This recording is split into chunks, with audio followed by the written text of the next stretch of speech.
Excelente, muy bien, muy buenas tardes a todos, a los que nos acompañan sincrónicamente y los que nos van a ver después en la grabación. Para nosotros es un honor tener esta tercera jornada de conmemoración, de análisis, de reflexión sobre los 80 años de la Tercera Guerra Mundial. Mi nombre es Eduardo Hoch, para los que no me conocen, yo dirijo la Escuela de Humanidad de la Universidad Gabriela Mistral y hoy día nos acompañan dos grandes, el profesor Claudio Vélez y la profesora Mariana Moraes, Claudio Vélez de la Universidad Gabriela Mistral, Mariana de la Universidad de Montevideo, y bueno, en esta tercera jornada vamos a abordar dos temas bien interesantes, pero que convergen en un punto que a mi juicio es troncal, que es la labor de los intelectuales, de los pensadores latinoamericanos a propósito de la Segunda Guerra Mundial.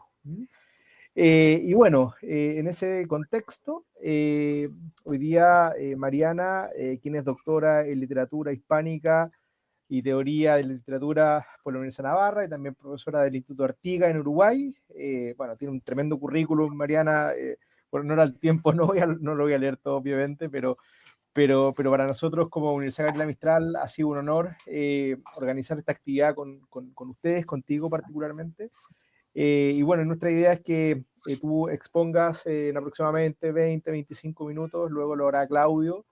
Y bueno, al final daremos un espacio para preguntas, para reflexiones, para comentarios, etcétera, etcétera. Así que bienvenidos todos, agradecido de la conexión y también Mariana por todo el apoyo que nos has brindado en esta actividad que a mi juicio ha resultado muy, muy bien, gracias a Dios. Así que adelante, comencemos con tu presentación.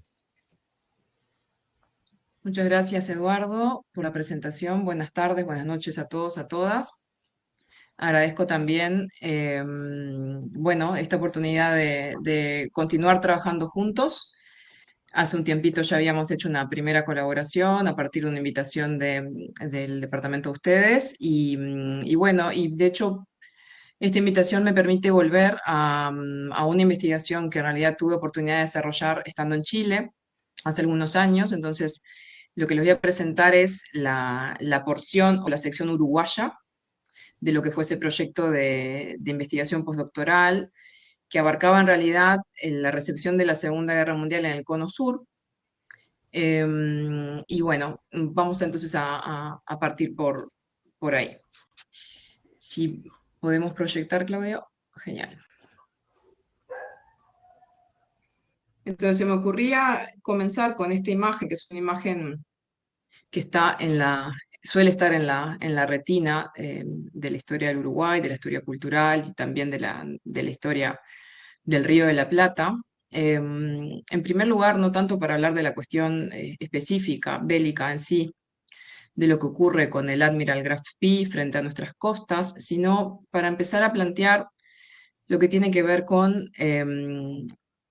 la actitud de los intelectuales, y también podríamos hacerla extensiva, la actitud de una comunidad foránea no implicada en la guerra, una comunidad, en el caso como la uruguaya, ¿no?, que desde lo local se planta y observa lo que considera un conflicto global, pero teniendo muy presente, en cierto modo, su implicación, o también las derivaciones que podrían suceder a partir de esto, ¿no?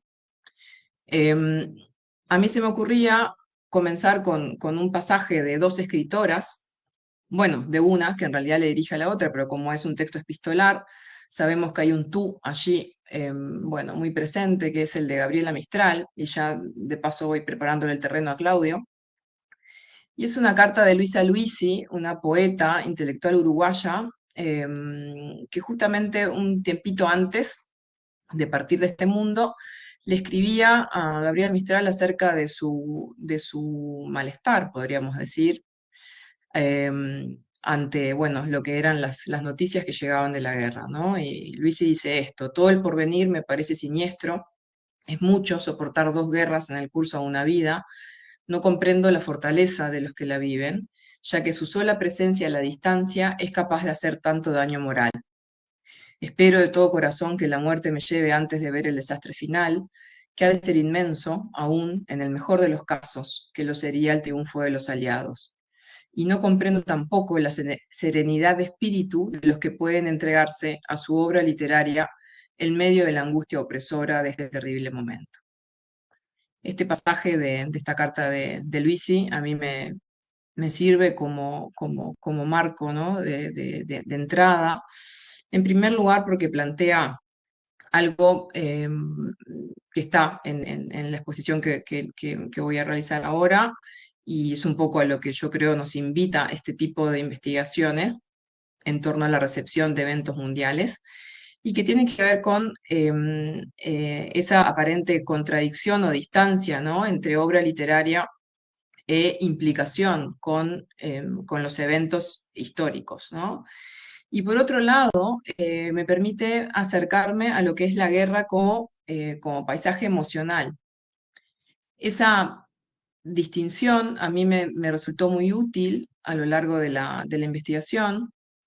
En primer lugar, porque me preguntaba cómo es que una guerra como la Segunda Guerra Mundial permea tanto en una sociedad no beligerante como la uruguaya, ¿no? Ahora les voy a comentar un poquito más, pero Uruguay se mantuvo en la neutralidad eh, política, si bien socialmente y culturalmente vamos a ver que las muestras fueron sumamente expresivas y dicientes, ¿no? de su posición ante la guerra. Y a mí también me servía para entender sobre todo la cultura impresa, que es en lo que yo trabajo, más que estrictamente la obra de algún autor, me interesaba ver el fenómeno amplio del sistema literario y todas sus derivas, ¿no? Empezar a ver cómo la integración de estos intelectuales y de sus medios de prensa en un circuito informativo y letrado que ya es mucho más amplio, ¿no? Que tiene el carácter global.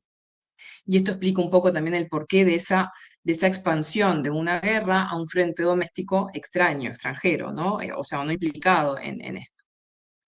Y por último, bueno, mencionar la cuestión del peso de las emociones de la guerra, ¿no? Lo que llamamos también el patos, que está muy presente en las revistas, pero también en los textos literarios, ¿no? Que vamos a ver algunos en el día de hoy. Para delimitar un poco este panorama, a mí me sirvió mucho los aportes que tienen que ver bueno, con el giro afectivo, ¿sí? Con la teoría de las emociones. En particular, hay un concepto de Barbara Rosenwein que luego ha sido muy trabajado, reescrito y enriquecido, que es el de comunidad emocional. La comunidad emocional me permite también pensar a esta comunidad o colectividad distante como la uruguaya, ¿no? En sus vínculos con la guerra como cultura lectora, como comunidad interpretativa. Me permite explicar también la cuestión del fenómeno transnacional, ¿no? Y luego, bueno, Sontag es fundamental también para entender todo lo que es el transporte de la guerra a partir del mundo de las imágenes, que hoy no es justamente algo central en lo que quiero exponerles, pero también fue importante para mí. Y por último, bueno, Mary Febret, que ha estudiado la experiencia de la guerra para comunidades distantes durante el romanticismo, fue sumamente útil, ¿no? Porque ahí el planteo de Fabret es, bueno, cómo la literatura, la guerra tiene una literatura y cómo esa literatura es ella misma en sí, ¿no? Una mediación, un objeto de emoción per se, ¿no? Para quien la recibe. Es una forma de participar en cierta medida, ¿no? En lo que está ocurriendo a la distancia. En el caso de Uruguay, la Segunda Guerra Mundial, bueno, yo les comentaba hace un ratito que está definida, ¿no? Por una posición neutral. El debate en Uruguay fue un debate de posturas, bueno, aislacionistas versus posturas universalistas e internacionalistas. El ingreso o los primeros años de la guerra están todavía muy marcados por ese corte o paréntesis en la democracia uruguaya que fue el golpe de terra, ¿no? El paréntesis autoritario, podríamos decir, en esa tradición. Y muchos historiadores hablan de que la experiencia de la Segunda Guerra Mundial para Uruguay terminó siendo, o el efecto, el principal efecto es el de afianzar la democracia en Uruguay, ¿no? Algo de esto vamos a ir viendo cómo esto es parte de una identidad que asumen estos escritores, pero también habría que tener en cuenta la presencia de un vecino, ¿no? Que también fue determinante para cómo recibió Uruguay y cómo recibieron los uruguayos, los escritores uruguayos, la Segunda Guerra Mundial, que es la cercanía de Argentina, ¿no? con el ascenso y la consolidación del peronismo entre el 43 y el 44, eso también incidió mucho en el tipo de debates que existían en Uruguay acerca de la Segunda Guerra Mundial. Y fue determinante, ¿no? Fue decisivo para lo que es su inclusión o su incorporación al sistema panamericano de defensa y a muchas otras cuestiones que tienen que ver con la instalación de bases, el servicio militar obligatorio y demás. ¿Qué ocurre en torno a la cultura de la sociedad? Bueno, vamos a tener en el campo cultural, ¿sí? Un intenso antifascismo, ¿sí? Yo he hablado de que el antifascismo es el mito más poderoso de esta época, con antecedentes fuertes, claros, con la Guerra Civil Española, ¿no? Es decir, había como ya un modus operandi muy ejercitado por parte de los intelectuales en relación a los pronunciamientos, campañas de ayuda, homenajes y muchísimas otras prácticas de sociabilidad letrada que la vemos también al servicio de la causa aliada durante la Segunda Guerra Mundial. La definición común para lo que podríamos decir es el sector hegemónico de la intelectual uruguaya es definirse como demócrata, antifranquista, aliadófilo, panamericano, antinazi, ¿no? Eso es lo que da una identidad bastante homogénea. Y lo que vamos a ver en términos de obras literarias es, bueno, cómo se renuevan formas que son muy antiguas, ¿no? Y muy tradicionales. La renovación de formaciones épicas, elegíacas, como pongo ahí, y en términos de qué hace también, no solamente las obras literarias, sino en la prensa, bueno, vamos a ver la difusión de representaciones de emociones colectivas, ¿no? Esa difusión de la emoción y de patos, vamos a verlo como una estrategia de intervención emocional, social y política, muy aceitada, ¿no? De hecho, podemos ver el ejemplo que tienen a la derecha, de esa portada de marcha. Como sabemos, las portadas son unidades semióticas que están ordenadas, jerarquizadas, y fíjense que en ese montaje, ¿no? De ese marbete, ¿no? Inicial, que es una parte de la Marsellesa, la imagen del veterano de guerra, ¿no? Ya nos están marcando en cómo leer, ¿no? Cómo leer el inicio de la Segunda Guerra Mundial, ¿no? Cómo leerlo ligado a una narrativa, sobre todo de la lealtad, ¿no? Entonces, esto es lo que también vemos, ¿no? En lo que es la producción más, podríamos decir, creativa o literaria, ¿no? Pero las revistas son muy expresivas en ese sentido. La primera figura que quiero presentarles es la de Hugo Fernández Artucio, que es una figura central como nodo para entender la articulación cultural. Es un nodo Fernández Artucio entre intelectuales, escritores, políticos, artistas en esta época. Es la gran figura del antinazismo uruguayo. Tenía una gran, podríamos decir, credibilidad y un tenor moral enorme en la sociedad de la época porque había sido un gran opositor a la dictadura de Terra, era miembro del Partido Socialista, por ese activismo antiterra fue a prisión, luego se fue, participó de las brigadas internacionales en la guerra civil. Entonces, cuando él denuncia, ¿no? La presencia de una quinta columna, los nazis en Uruguay, que lo tiene en este texto y en otros tantos dispersos, bueno, genera un gran efecto, ¿no? Él luego funda esta revista que tienen ahí, Mundo Libre, que es una revista, que es la edición uruguaya en realidad de Free World Magazine, que se editaba en diferentes partes del continente. Él la funda luego de vivir un tiempo en Estados Unidos, entre el 41 y el 43 vive en Estados Unidos como invitado del gobierno de Roosevelt, y funda cuando vuelve la Alianza Uruguaya por un Mundo Libre, ¿no? ¿Qué hace con esta revista? Bueno, difunde mucho, ¿no? La obra del panamericanismo, advierte acerca de los peligros de una invasión nacionalsocialista que podría venir de Argentina, por eso la portada la última portada que les pongo ahí, con esa imagen de Perón, ¿no? Que dice la Argentina ya tiene su Führer, ¿no? Y de hecho trabaja mucho con un imaginario de gauchos con esvástica, ¿no? Como una especie de hibridación, ¿sí? Del peligro nazi, y bueno, y por supuesto trabaja mucho en la senda de podríamos decir, de la globalización del miedo, ¿no? Entonces, Fernández Artucio es muy interesante. También todos los autores que voy a mencionar hoy estaban vinculados de alguna u otra manera con él. La entrada de Estados Unidos en guerra también nos deja unos rastros muy copiosos en obras en sí y en la prensa, ¿sí? Acá les traigo este caso de un poemario escrito a cuatro pares de manos eh, por varios autores, escritores vinculados con la generación del 20, del 30, todos muy conocidos aquí en Uruguay.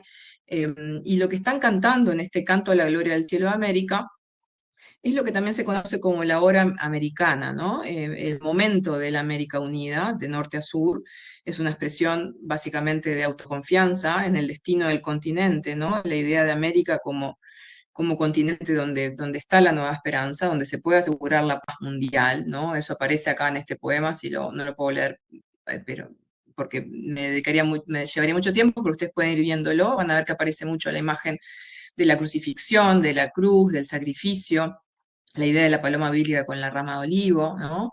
Y en este otro trocito que tenemos acá, de Emilio Oribe, ¿no? Aparece ese imaginario espacial, ¿no? De la Atlántida, América como la Atlántida actual, la Nueva Babel, y tiene este valor, ¿no? Consagratorio de América a partir de este momento con la entrada de Estados Unidos en guerra, ¿no? América toda como la nueva tierra, el nuevo Edén, podríamos decir, ¿no? El caso, ay, se me fue, de María Müller, María Vincent de Müller, es también muy interesante. Hay todo un fenómeno del antifascismo femenino, está empezando a ser estudiado, ¿no? Porque siempre hablamos de figuras masculinas. Bueno, acá tenemos el caso de esta mujer que entre 1930 y 1940 tenía en Montevideo, bueno, un programa de conferencias semanales apoyado por el Ministerio de Instrucción Pública. María Vicente Müller era española, cantante lírica, se había instalado aquí en Uruguay y había, bueno, se había contactado muy bien a partir de tal vez de su oficio, su métier de cantante lírica, con muchos músicos en particular, pero también tenía grandes amigos en el ámbito de la plástica, de literatura. Entonces, durante la década del 40, bueno, durante toda la guerra en realidad, ella se declaraba antibelicista, antifascista, arma programas de conferencias, programas culturales, ¿sí?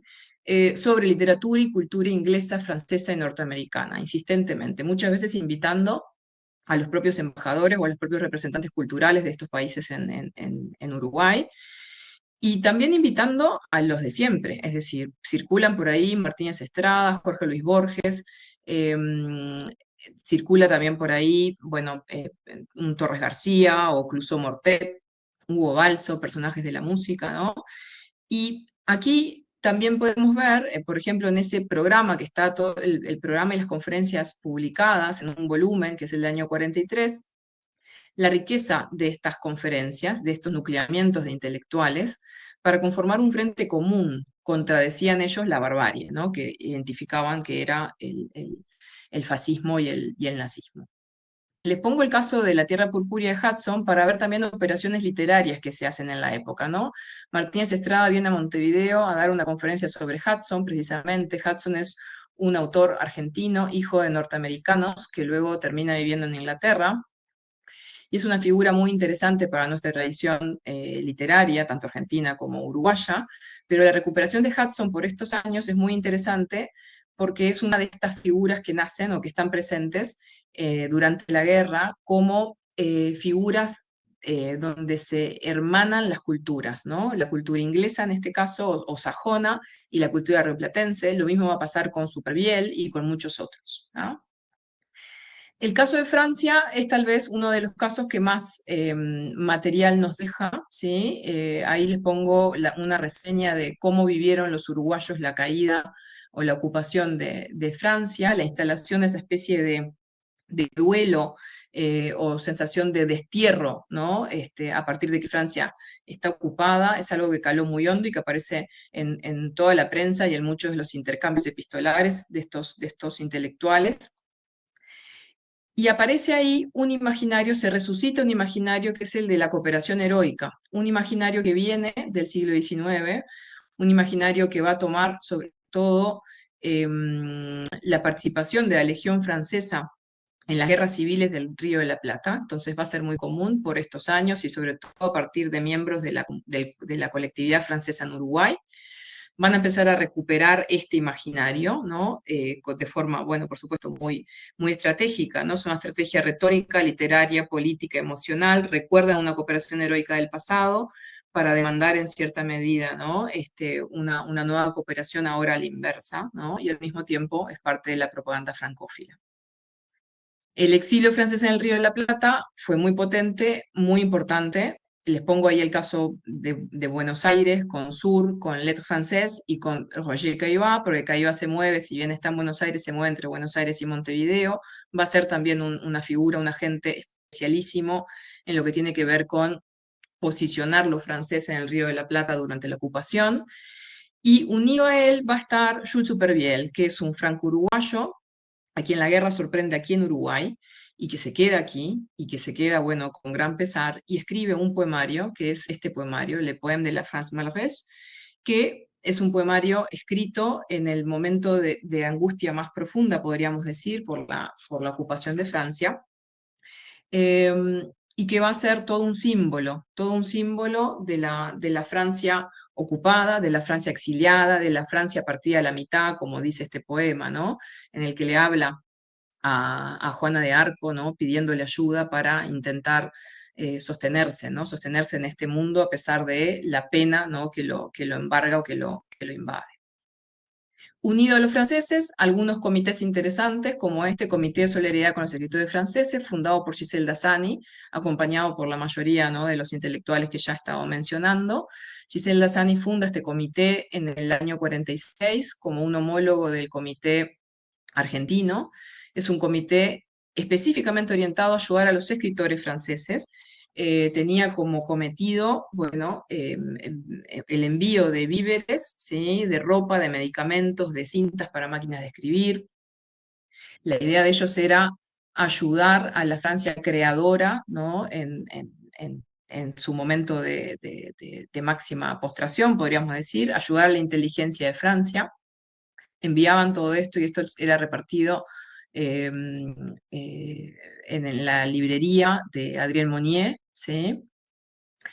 Y paso rapidito a algún caso más que me parecía interesante. Bueno, esta es una carta dirigida a un poeta, Carlos Sabater Casti, que lo convoca como miembro de un concurso que tiene como finalidad elegir el mejor perfil de Winston Churchill en el año 45. Esto me parecía interesante porque habla de los procesos de mitificación de los liderazgos políticos. Vamos a tener a Churchill por un lado y por otro lado a Roosevelt, ¿no? Estas eran también prácticas muy comunes que se hacían también a través de la radio, ¿no? Y de la prensa sobre todo, pero fíjense cómo participaban los escritores, ¿no? Como jurados de este tipo de concursos. Y luego, vinculado también a lo inglés, este poema de Emilio Oribe, que visita Inglaterra como invitado del British Council en el año 48-49, y ahí le piden a Emilio Oribe que en función de que tienen la campana del Ajax, que es uno de los barcos que participa en la batalla naval del Río de la Plata, que escriba algo, ¿no? Para hacer efectiva la donación de la campana del Ajax, que fue lo único que se rescató, se le iban a donar al pueblo uruguayo a través de, bueno, de quien era durante la guerra fue ministro de Inglaterra en Uruguay, Millington Drake, y él escribe la campana del Ajax, ¿no? Entonces, entre otras cosas, hace esta recuperación heroica, ¿no? Una nueva formulación de lo épico para esta batalla naval, y también mostrando, ¿no? Cómo a partir de esa campana, de esa memoria que van a traer al Uruguay, vamos a estar hermanados, ¿no? Los hombres de estas tierras latinas con el heroísmo inglés demostrado en nuestras costas, ¿no? Y por último, comentarles rápidamente algunos casos muy interesantes que estaba encontrando sobre la mitificación, en este caso del liderazgo político de Franklin Delano Roosevelt, ¿no? Sobre todo esto ocurre a partir de la muerte de Roosevelt. Ahí tenemos una entrada de Orestes Barofio, un escritor que dirigía Mundo Uruguayo. Y Barofio va a hablar bueno, de esta idea del sacrificio o del martirio, ¿no? Que va a aparecer mucho tras la muerte de Roosevelt, esta idea de que su muerte estaba ligada en gran medida a su entrega, ¿no? En el liderazgo llevado adelante por la guerra, ¿no? Como a pesar de su enfermedad, a pesar de su condición, ¿no? De su parálisis, bueno, fue fundamental para terminar ganando la guerra. El caso con el que quiero cerrar ese canto a Roosevelt, escrito por Juvenal Ortiz Saralegui. Para mi sorpresa, no fue el único poema largo que se escribió, poema elegíaco, épico elegíaco, largo que se escribió cuando la muerte de Roosevelt. Savater Casti, otro poeta al que les hablé antes, también tiene un poema de este estilo que se llama Himno Universal a Roosevelt, también del 45. Juvenal Ortiz Saralegui era socialista. Eh, Tenía mucha esperanza en Roosevelt en el sentido de que él creía que una vez terminada la guerra, Estados Unidos iba a intervenir en la España de Franco para liberar al pueblo español. Parte de eso nos explicaría por qué decide escribir esta obra, una obra que está muy atravesada por el intertexto con Whitman. Él va a tomar el ejemplo de Whitman, ¿sí? Del canto del presidente Lincoln, y lo va bueno, a usar como marco, ¿no? De escritura en este homenaje a Roosevelt, ¿no? Donde se le elogia a Roosevelt este nuevo credo que parece que ha dejado, que es el credo del buen vecino, pero también donde va a haber esta especie de homenaje desde Uruguay, ¿no? Como la participación del Uruguay en este duelo por este héroe de la guerra, que es eso, es así como él lo presenta, ¿no? Roosevelt es un de más en esta guerra, eh,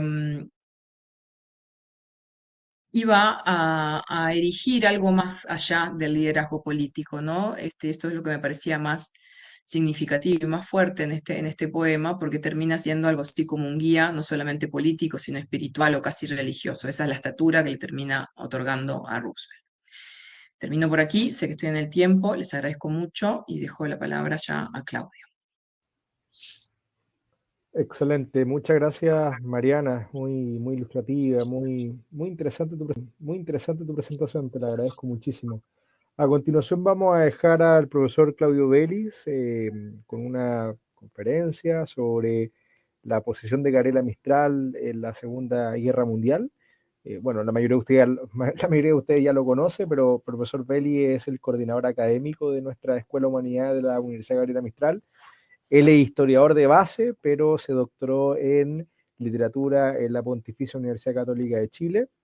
Es experto en temas de guerra, literatura, análisis de conflicto, etcétera, etcétera. Así que, bueno, en honor al tiempo, Claudio, te doy el paso para que puedas presentar. Muchas gracias, amigo.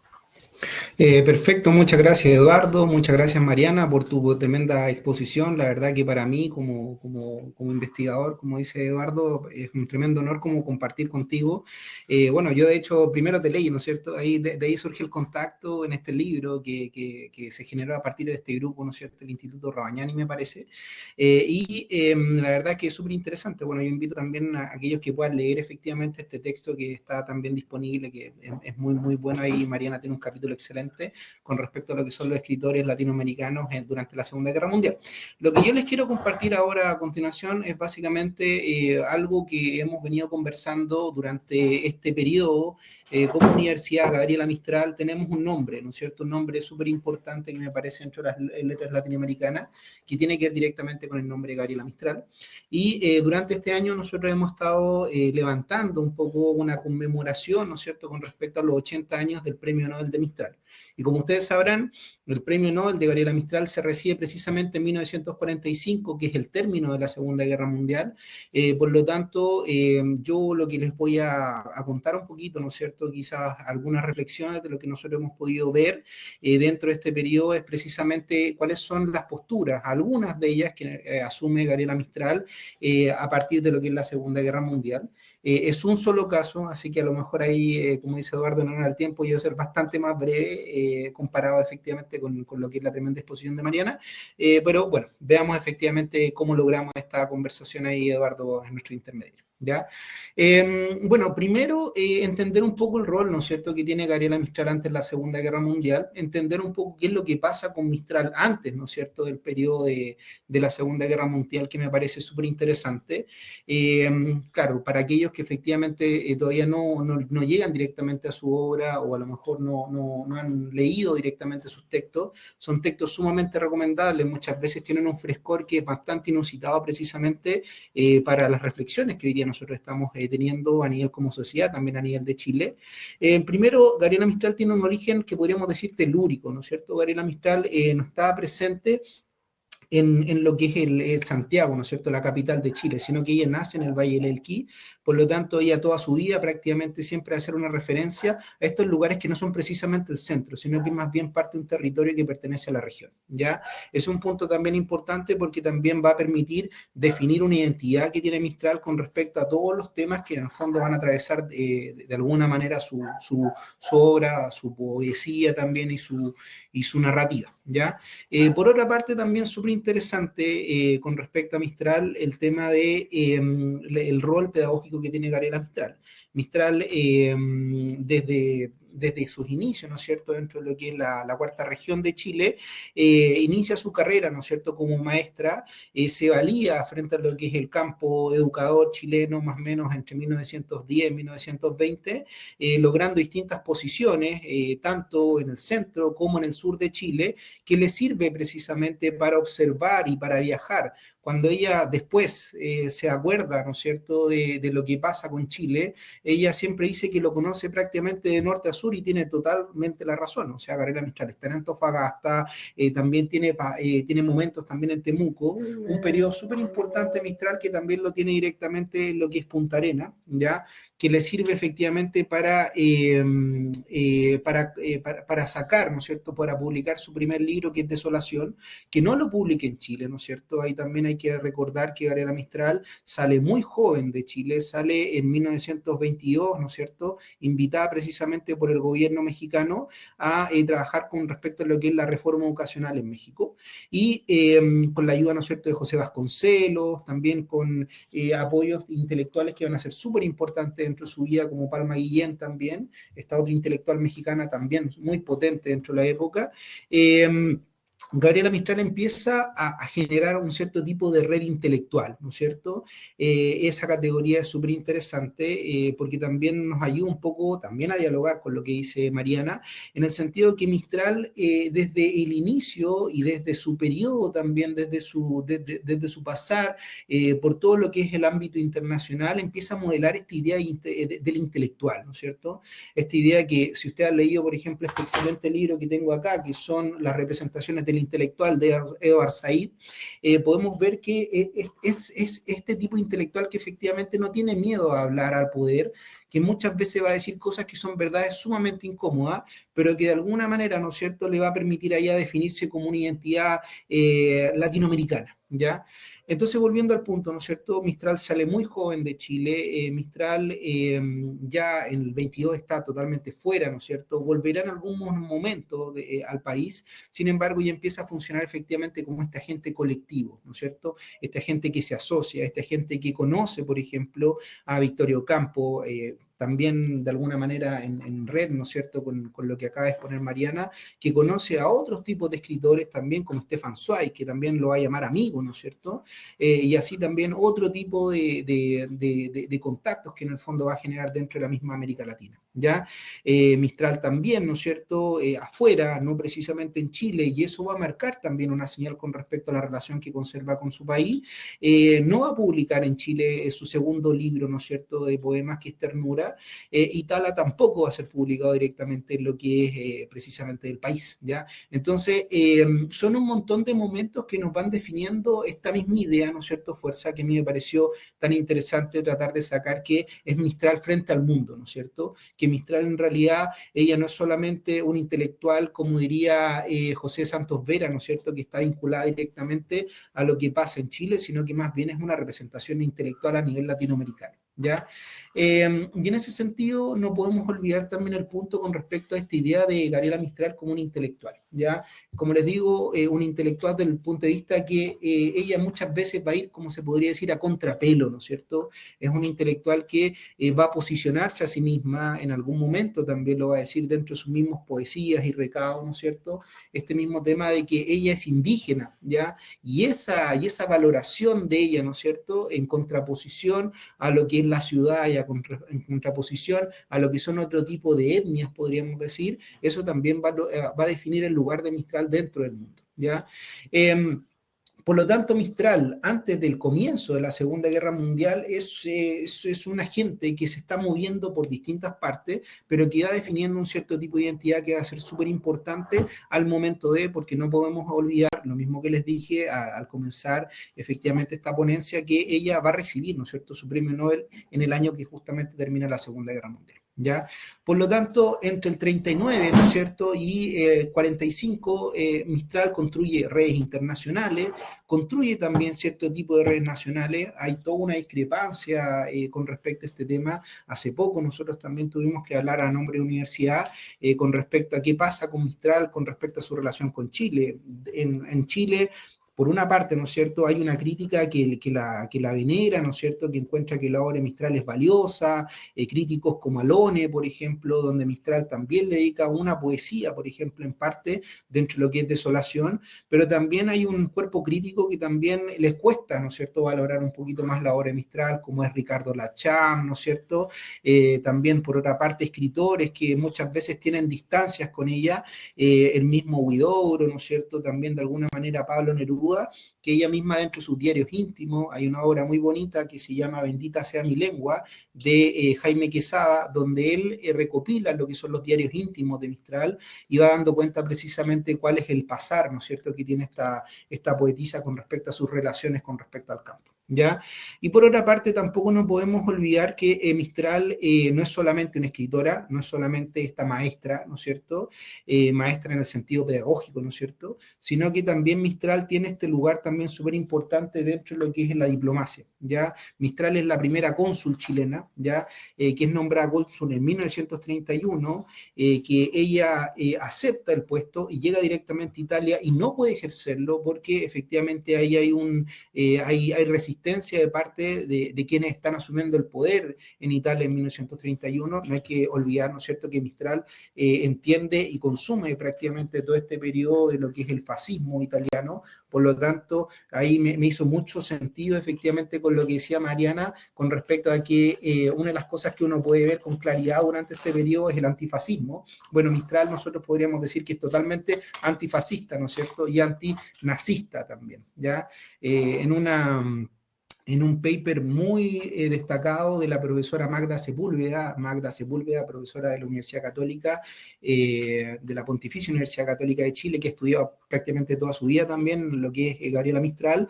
Ella apunta que efectivamente en Mistral todo el fenómeno del totalitarismo, ella lo entiende prácticamente como un fenómeno, como una enfermedad, como una droga, ¿no es cierto?, que es bien interesante también de revisar en un artículo reciente del año 2024, donde en el fondo se ve, ¿no es cierto?, este rol que tiene Mistral dentro del mundo. Mistral dentro de sus consulados va a tomar el consulado, por ejemplo, de Italia, también va a estar presente en el prefacio de lo que es la Guerra Civil Española. Es un periodo que dentro de sus mismas diarios, dentro de sus mismas cartas, ella condena enfáticamente, ¿no es cierto?, y ella trata por todo tipo de sentido tratar de negociar un cambio, un canje, ¿no es cierto?, para ir a Portugal, sobre todo antes de que empiece precisamente toda esta tensión. Y de alguna manera ella va a ser capaz de leer el momento, este enfrentamiento entre lo que es la Francia, o sea, disculpen, la España republicana, ¿no es cierto?, y la España monárquica, y de qué manera se está gestando este tremendo golpe que va a ser la Guerra Civil Española del 36, ¿ya?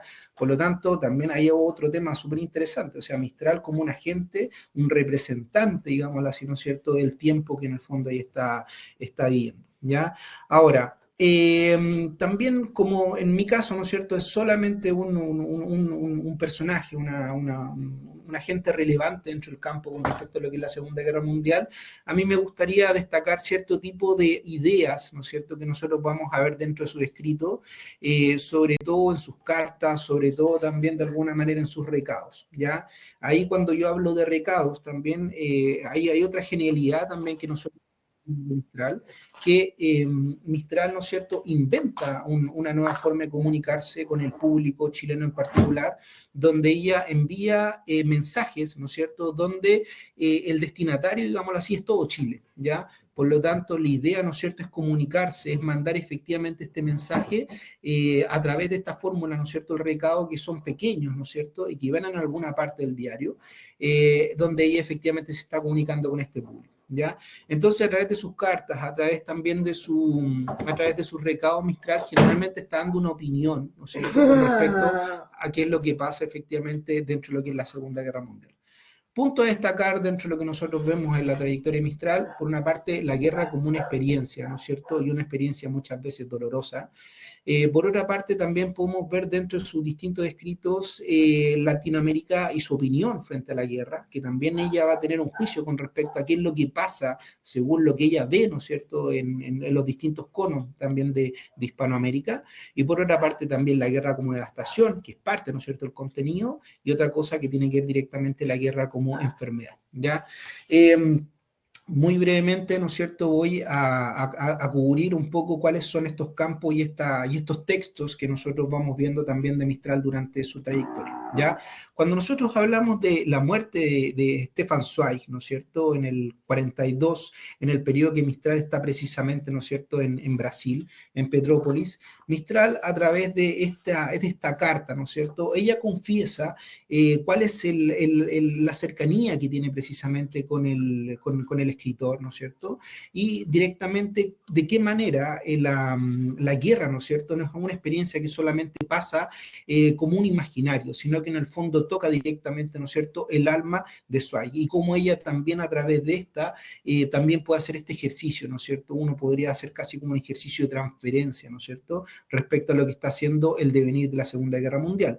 Pensemos que estamos en el año de 1942, ¿no es cierto?, donde todo lo que se está dando en el mundo hasta el momento, a nivel de avance, ¿no es cierto?, a nivel de noticia, se puede mirar entre comillas como el avance, ¿no es cierto?, del eje, ¿ya?, de Alemania, ¿no es cierto?, por una parte Japón, como parte efectivamente de este esfuerzo de guerra que va a ser tan importante, prácticamente, ¿no es cierto?, como una derrota, ¿no es cierto?, de parte del eje, ¿no es cierto?, hacia lo que son los aliados. En ese sentido, ¿no es cierto?, el suicidio de Stefan Zweig junto con su esposa es algo que Mistral vive en ese mismo momento. De hecho, dentro de la carta, ¿no es cierto?, la misma Mistral, ¿no es cierto?, ella declara, ¿sí?, era que los hechos brutales, y aquí abro cita, ¿no es cierto?, era que los hechos brutales o simplemente penosos no parecían ser oídos, sino tocados por él, en el mismo instante que los escuchaba y le caía al rostro una tristeza sin límites que lo envejecía de golpe. Por lo tanto, Mistral no es solamente que está experimentando la Segunda Guerra Mundial, ¿no es cierto?, de forma contextual, sino que efectivamente lo está viendo dentro de sus mismas redes, ¿ya?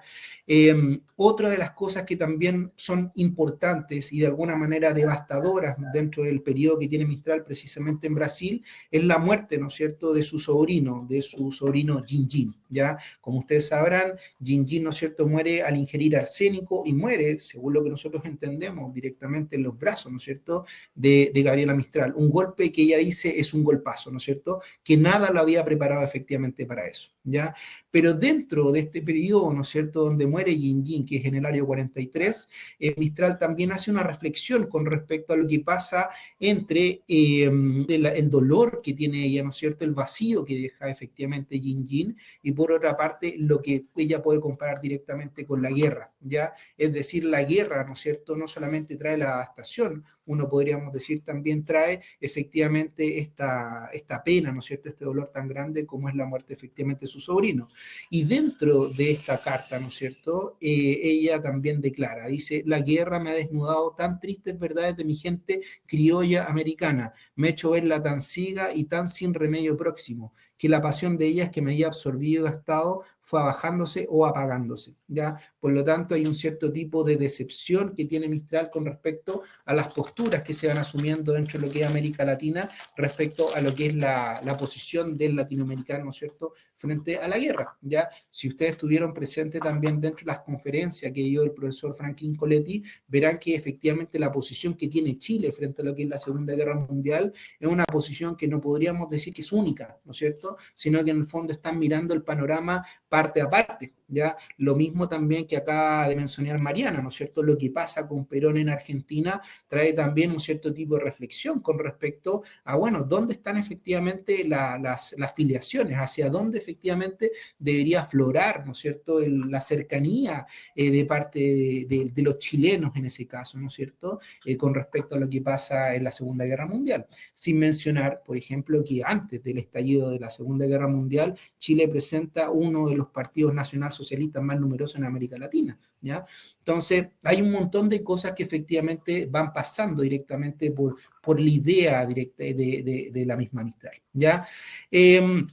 Bueno, otra de las cosas que también llama mucho la atención, ¿no es cierto?, de Mistral tiene que ver con esta postura, ¿no es cierto? Si estamos pasando año por año, y ya pasamos efectivamente lo que es el año 42, el año 43, ¿no es cierto?, con la muerte de Yin Yin, al momento de recibir el Nobel, y por eso también quería traer directamente este recorte que yo entiendo, no se ve nada, pero no se preocupen, yo se los leo, es básicamente la United Press que tomando, ¿no es cierto?, la entrevista directamente a la recién galardonada Mistral en el año 45, en el 26 de diciembre, en el periódico La Razón, él declara, ¿no es cierto?, que Mistral eleva la voz, ¿no es cierto?, con respecto a la Italia desvalida.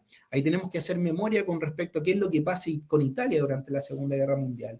Italia entra, ¿no es cierto?, en la Segunda Guerra Mundial de la mano efectivamente de Mussolini y después de efectivamente el golpe que se da, ¿no es cierto?, de rumbo directamente a Mussolini, Italia, ¿no es cierto?, cesa todo lo que es la hostilidad y de alguna manera retrocede, ¿no es cierto?, hacia lo que es el campo aliado y eso, ¿no es cierto?, hace también de alguna manera una Mistral que sale en defensa de esta latinidad, ¿ya? Porque para Mistral, que ya había estado en Italia en el 24, que había estado en Italia en el 28, que estuvo también en el 31, ¿no es cierto?, Italia siempre es un lugar recurrente dentro de su pensamiento, ¿ya? Y en ese sentido, Mistral, ¿no es cierto?, en esta recientemente galardonada Nobel, ¿no es cierto?, indica que es súper importante, ¿no es cierto?, y aquí una vez más la cita, ¿no es cierto?, que los escritores esperamos que Gran Bretaña no haga nada que pueda debilitar aún más los puntales del clasicismo europeo, bastante minado ya, ¿no es cierto?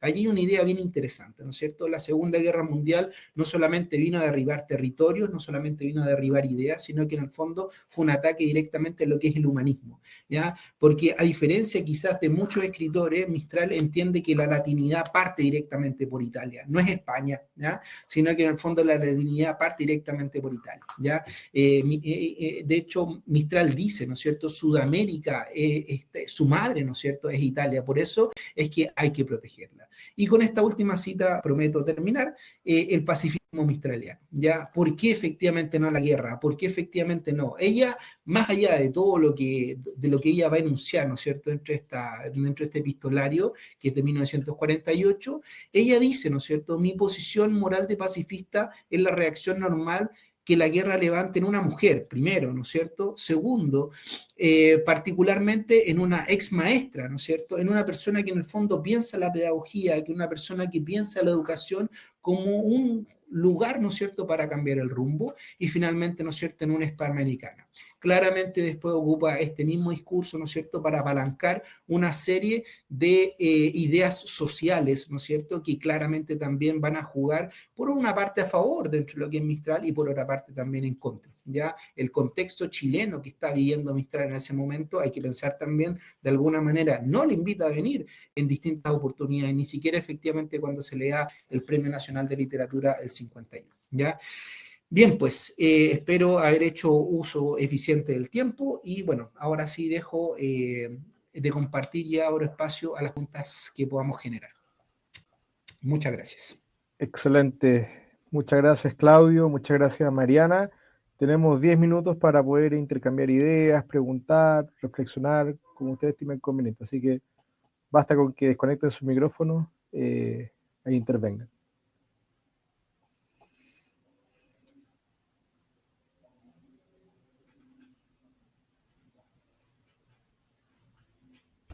Eduardo, hola, ¿me escuchas?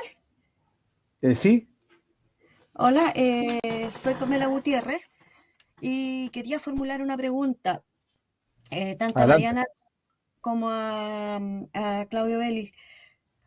Eh, porque de alguna forma, durante la guerra, ¿no? Sobre todo que este año también conmemoramos los 80 años del fin de la Segunda Guerra Mundial, como que los intelectuales, los escritores pasan como en un segundo plano respecto de todo el rol de resistencia que tuvieron en Estados Unidos, en la América Latina, Francia, Inglaterra, frente a los hechos bélicos, como que hay un olvido respecto de toda la labor que hicieron de resistencia contra precisamente la guerra y las consecuencias de la guerra.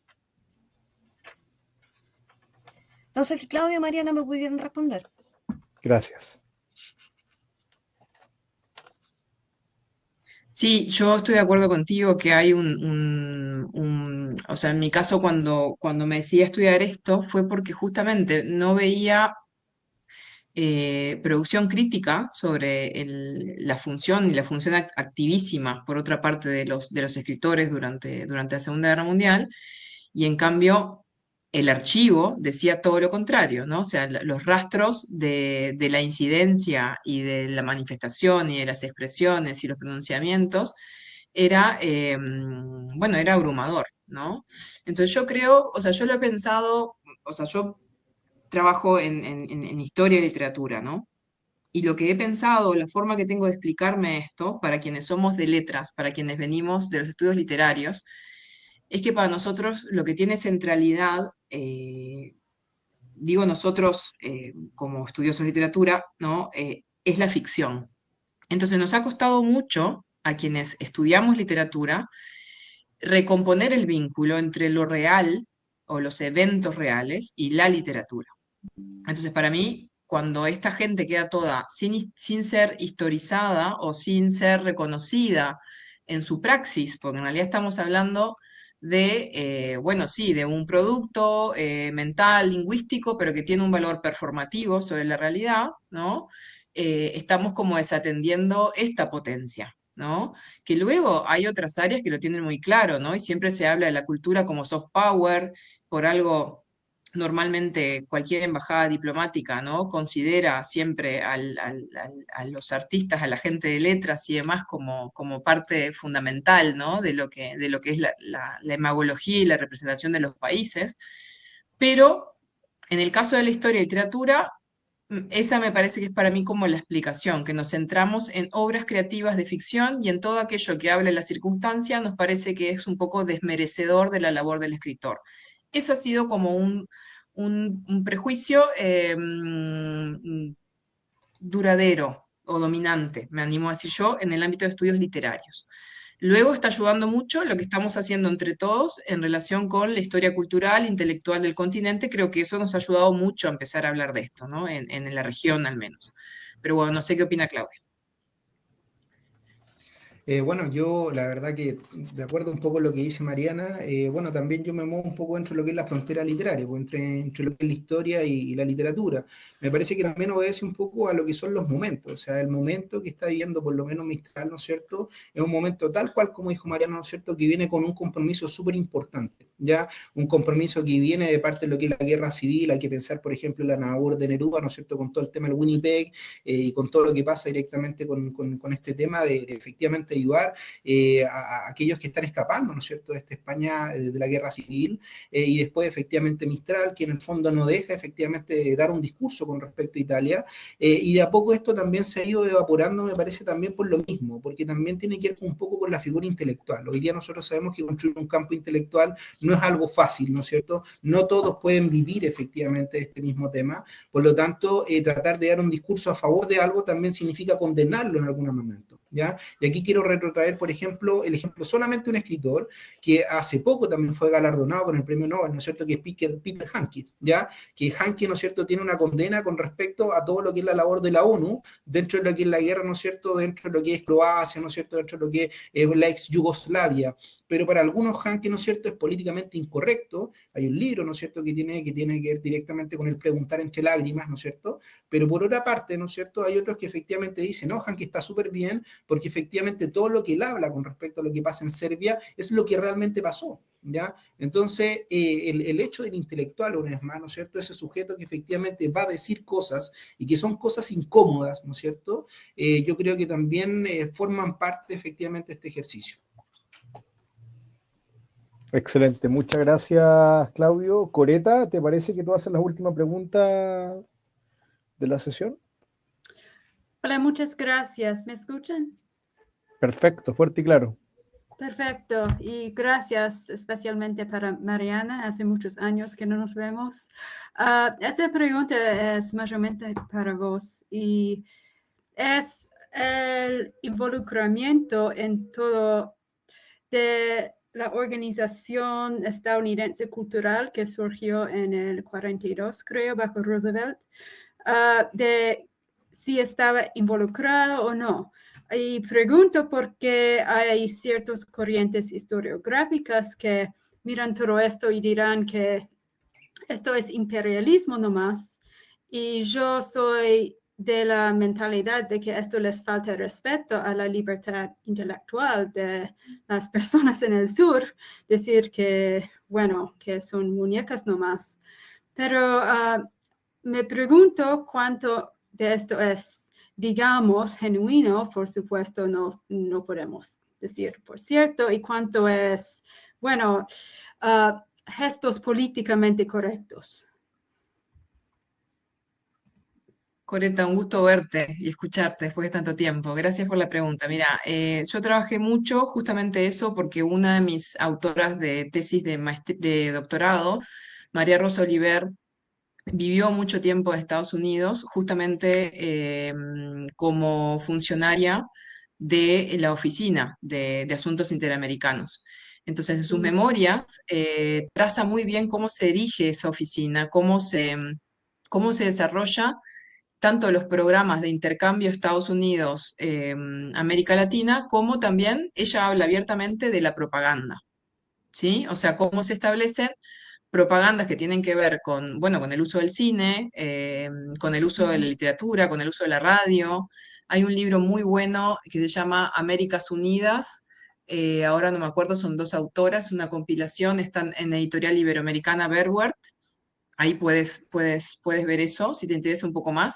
Pero claro, fue muy poderoso. La política de Estados Unidos cultural en esa época llevó a más de 500 aproximadamente escritores y artistas latinoamericanos de visita a Estados Unidos para ver cómo se vivía en Estados Unidos, para participar de programas culturales, educativos y volver. Entonces, está en juego, sí, la capacidad de inteligencia, pero también está en juego la confianza que uno puede tener en determinado momento, en determinado no, circunstancia histórica, en determinados ideales. O sea, yo creo que es un poco y un poco, ¿no? O sea, tampoco es imperialismo así rudo, sin más. Creo que hay que complejizar mucho más el fenómeno y ver todo lo que estaba en juego. Entre otras cosas, lo que yo mencionaba, para mucha gente de izquierda o asociada con posturas progresistas o los liberales en sí, ¿no? Había una fe muy grande puesta en formar un frente para sacar a España del franquismo, y eso pasaba por la ayuda de Estados Unidos. Entonces, hay muchos, podríamos decir, proyectos sociales, ¿no? Políticos, que están implicados también en esta confianza y en esta apertura hacia la amistad con Estados Unidos cultural, ¿no? Y a este intercambio. Ahora, el fenómeno de Roosevelt a mí me parece fascinante, eso que estoy viendo ahora del año 45, la presencia de Roosevelt en el arte, en la poesía rioplatense, por ejemplo, o en el caso de Uruguay, que es el que tengo más claro, me ha llamado muchísimo la atención porque no tenía conciencia o no dimensionaba que podía ser tan grande, ¿no? Esa adhesión, podríamos decir. Pero las memorias de María Rosa Oliver te pueden interesar muchísimo para ver todas los matices de esto que estamos conversando, de alguien que confió mucho en el proyecto, que vio los bemoles, que vio que estaba en un país que el máximo representante de la lucha contra los nazis, pero donde los negros no podían sentarse en la misma mesa o compartir los mismos baños que la gente blanca. Entonces, todas las contradicciones también salen, ¿sí? No las dijeron enseguida, esperaron un tiempo para decirlas y publicarlas, pero sí salían, ¿sí? Para mí es interesantísimo la cuestión del Perfecto. panamericanismo. Gracias por esto. Excelente. Gracias. Excelente, muchas gracias. Muchachos, les quiero pedir un favor. Si pueden prender las cámaras para poder sacar una foto y así publicar una nota periodística que nos van a pedir desde la universidad. Si es que pueden, se lo agradeceríamos mucho. Si no, entendemos la situación. Así que muchas gracias. La periodista de la universidad les va a sacar un pantallazo, así que eso. En la medida de lo posible. Ustedes me dicen. Ya, sonriamos los que estamos con cámara para que la cosa se ponga más excelente. Ya, muchachos. Oye, muchas gracias. Nos estamos viendo pronto en octubre, si la memoria no me falla, con la última presentación de este año. Le agradecemos muchísimo a Mariana por su presentación, a Claudio por la suya, y esperamos verlos nuevamente en la actividad de octubre. Un gran abrazo para cada uno. Saludos a Uruguay, Argentina, Chile, a provincias de Chile, de Uruguay, Argentina, y esperamos verlo en una próxima ocasión. ¿Vale? Que estén muy bien. Saludos. Chao, muchas Muchas gracias. gracias. Un saludo. Chao.